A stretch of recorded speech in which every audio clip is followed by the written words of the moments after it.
আলহামদুলিল্লাহি রাব্বিল আলামিন আসসালাতু ওয়াসসালামু আলা সাইয়্যিদিল আমবিয়া ওয়াল মুরসালিন আম্মা বা'দ।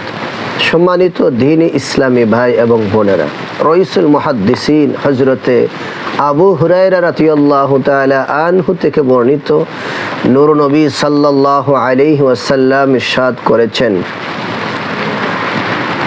আকরিমু ইয়াউমুল আরাফা ফাইন্নাহু ইনদাল্লাহি তাআলা কারামা। তোমরা আরাফার দিবসকে সম্মান করো, কেননা তা অতীব বুজুর্গতম একটি দিন। আর ইয়াউমুল আরাফা তথা আরাফার দিবসের সবচেয়ে উত্তম কথা হচ্ছে লা ইলাহা ইল্লাল্লাহু ওয়াহদাহু লা শারীকা লাহু লাহুল মুলক ওয়া লাহুল হামদ ইউহয়ী ওয়া ইউমীত ওয়া হুয়া হাইয়্যুন লা ইয়ামুতু বিয়াদিহিল খায়র ওয়া হুয়া আলা কুল্লি শাইইন কাদির। এই দোয়া বেশি বেশি পাঠ করলে আল্লাহ পাক জাল্লা শানুহু তাকে জান্নাতবাসী করবেন, জাহান্নামের আগুন থেকে মুক্তি দান করবেন। ইয়াউমুল আরাফা এমন একটি দিন, বান্দা আল্লাহ পাকের কাছে যা চায় তাই আল্লাহ পাক কবুল করেন। আল্লাহ পাক বান্দার জন্য ৭০টি রহমতের দরজাকে খুলে দেন।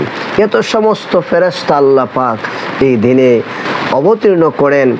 উপর থেকে যদি একটি সুই জমিনের মধ্যে নিক্ষেপ করা হয়, তাহলে জমিনের মধ্যেও সেই সুইটি না পড়ে ফেরেশতাদের উপরে পড়ে যাবে। সুতরাং সম্মানিত ইসলামী ভাইরা, আসুন আমরা এই মহামান্বিত সম্মানিত বুজুর্গতম দিনকে আমরা ইবাদতের মধ্যে কাটাই, মহান মনিব আল্লাহ তাআলার রাজামন্দির মধ্যে আমরা সময়টুকু অতিবাহিত করি।